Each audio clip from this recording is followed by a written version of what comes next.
For 9 years, Vietnamese blogger Nguyen Van Hai has been a free man, but he had to leave his homeland for the U.S. to find that freedom.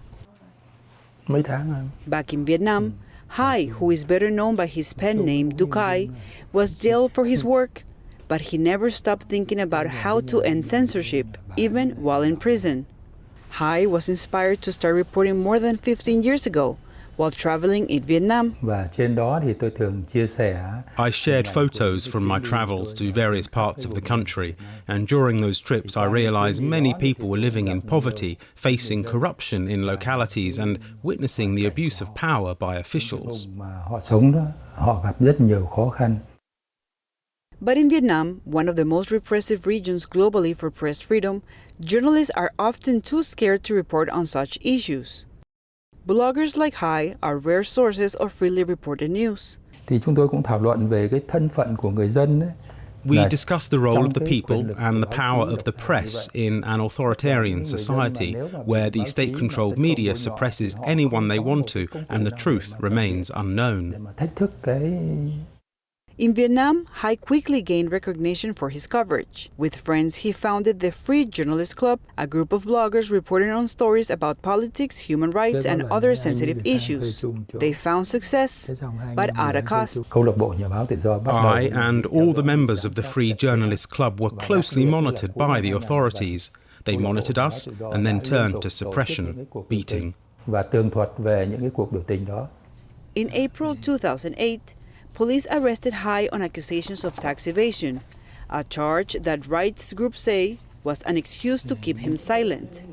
In 2012, while still in prison, he was sentenced to a further 12 years for propaganda against the state. Most of his time was spent in solitary confinement. Finally, in 2014, Vietnam freed Hai, but he had to go straight into exile. Now the city of Los Angeles is his refuge. But adapting to a new life has not been easy. Platforms he and others set up to share news have been blocked and deleted, wiping out nearly a decade of work, and daily life can be a challenge.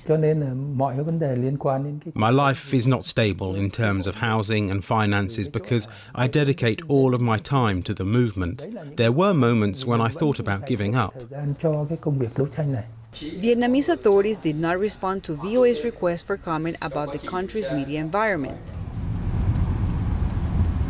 Hai is still dedicated to advocating for a Vietnam that allows bloggers like him to write without fear of retaliation.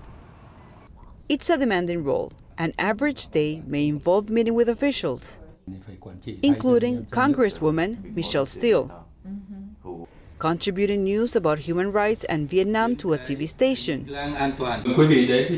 and recording a podcast on media independence and detained bloggers. Others in the diaspora welcome his efforts.